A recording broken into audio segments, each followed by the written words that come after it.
Meu pai era um homem muito rico, mas a riqueza do meu pai era a riqueza de antes de eu nascer. Eu não conheci meu pai rico. Ele era rico, era dono de muita coisa, ele era exportador de café. Aí veio a crise da Bolsa, eu acho que foi em 1929. Meu pai perdeu tudo. E foi-se a riqueza e nós tivemos que morar na roça.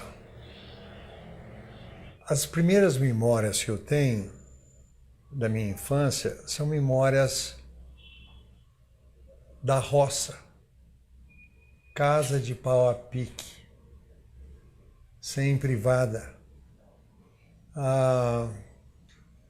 de uma pobreza, os ratos passeando lá em cima, aquele cheiro de querosene, porque a luz não tinha eletricidade, então a luz era com lampião. Meu pai tinha um defeito, o defeito dele é o seguinte, ele achava tudo bom. Podia ser a situação mais desgraçada, ele descobria um jeito de fazer aquela coisa ficar boa. Mas ele tinha um problema, ele estava pobre e não tinha dinheiro para mandar os filhos para a escola. Aí, um missionário foi até ele e ofereceu bolsas para o Instituto Gamo, que era a escola de Lavras. Então nós ficamos ligados ao protestantismo, não por conversão, mas por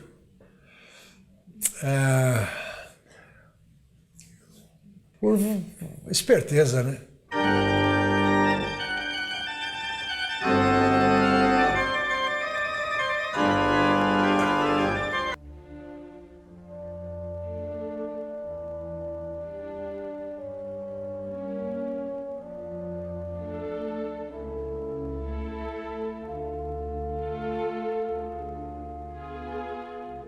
Um dia me deu na cabeça essa iluminação, porque para protestantes e católicos a Bíblia é a palavra de Deus.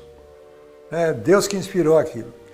Mas um dia eu pensei, mas como é que eles ajuntaram os livros da Bíblia? Porque a gente achava que os livros tinham sido magicamente colecionados. Aí eu percebi que não, que eram congressos religiosos que selecionaram os livros, então eles não tinham nada de sagrado. Foram os homens que escolheram aqueles livros. Acreditei. De repente, pá!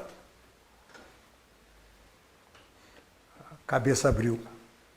Eu fiquei tão horrorizado com a mediocridade que eu perdi a fé. Eu nunca ouvi de nenhuma pessoa que vai fazer uma promessa a Deus, promessa para receber alguma coisa de volta. Nunca vi uma pessoa que prometesse uma coisa boa para Deus.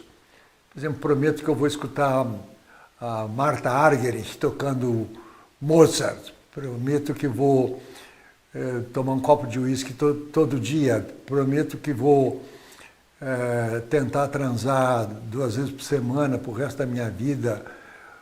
Coisas boas. O que a gente promete para Deus? Casca de ferida. Prometo subir os 400 degraus da escada da igreja de joelhos. Prometo não beber Coca-Cola durante 6 meses.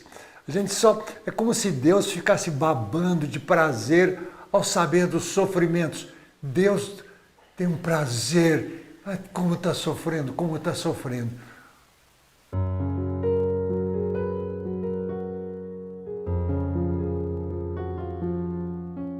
Grande parte das religiões é baseada nessa proibição de pensar, não é permitido pensar.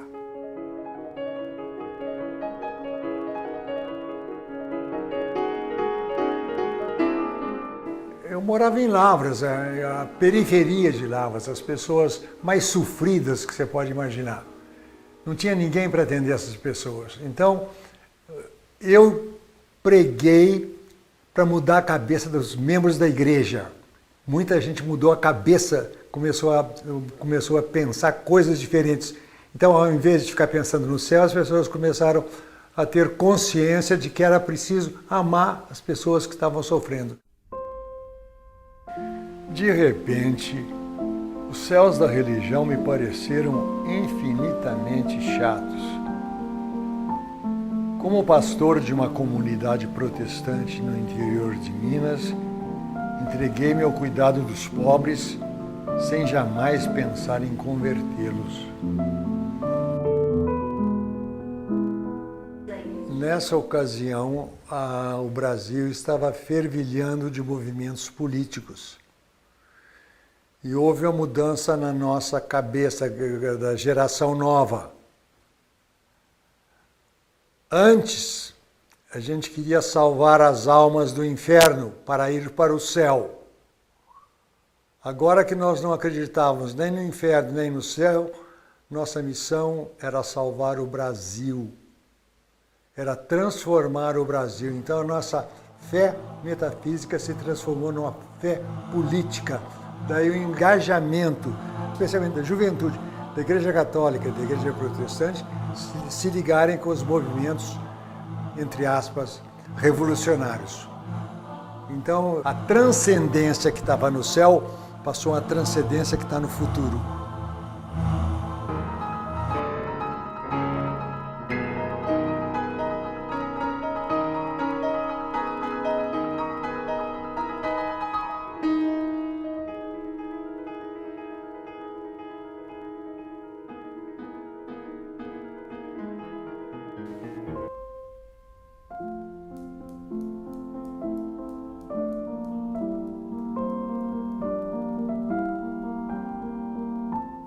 Fui pastor protestante e é provável que, se tudo tivesse acontecido nos conformes, eu hoje fosse um clérigo velho. Mas veio o golpe militar. Fui acusado de subversivo pelas zelosas e bondosas autoridades da igreja.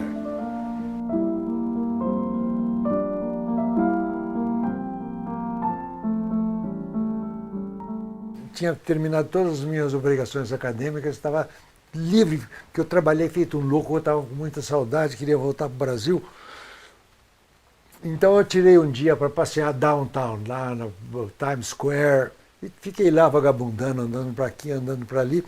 Aí foi voltar para ir para o meu apartamento, eu peguei o metrô, sentei e olhei para frente do outro lado do vagão e eu fiquei congelado a hora que eu vi a manchete. Revolution in Brazil. Aí começou o mês de mais medo que eu tive. Eu fiquei com muito medo de chegar no Rio de Janeiro e lá eu ser preso e as pessoas desapareciam. Então eu inventei uma viagem complicada para chegar direto em Campinas. E um amigo foi me pegar no aeroporto e ele me disse logo de saída: há 2 acusações contra você e mais 5 pastores.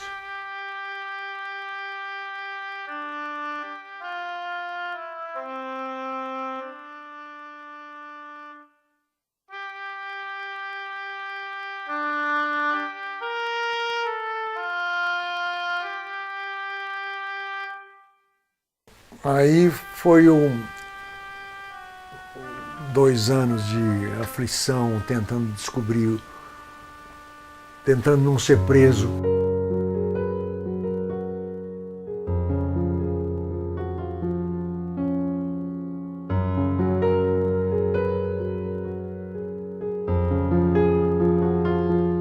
Aí, diante dos Estados Unidos, me arranjaram uma bolsa para fazer doutoramento, porque eu tinha feito antes, em Nova York, eu fiz mestrado. Aí me deram uma bolsa para fazer doutoramento, eu fui para Princeton. E foi lá que eu escrevi o livro sobre teologia, a teologia da libertação, foi nesse período.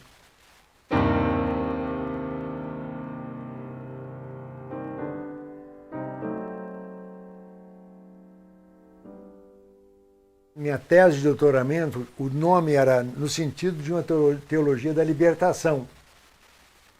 Esse era o título. Então, eu tenho a prioridade do título. Mas aí aconteceu o seguinte, eu mandei a minha tese para uma editora, a editora gostou da tese, queria publicar a tese,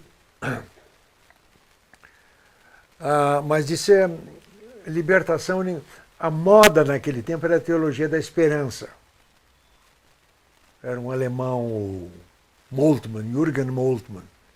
Mas aí a editora falou, vamos colocar o seu livro no caudal da teologia da esperança. Então ficou chamado Teologia da Esperança. Mas originalmente era Teologia da Libertação. Eu estava em Oxford, fui lá dar uma conferência. E fiquei amigo lá dos teólogos lá de Oxford.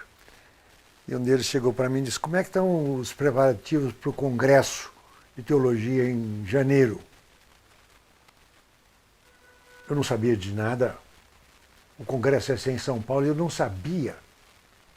Eu fiquei na maior vergonha porque eles em Oxford sabiam e eu não sabia. Aí eu cheguei ao Brasil, fui fazer minhas escarafunchações e descobri que o meu nome tinha sido vetado pelo Frei Beto.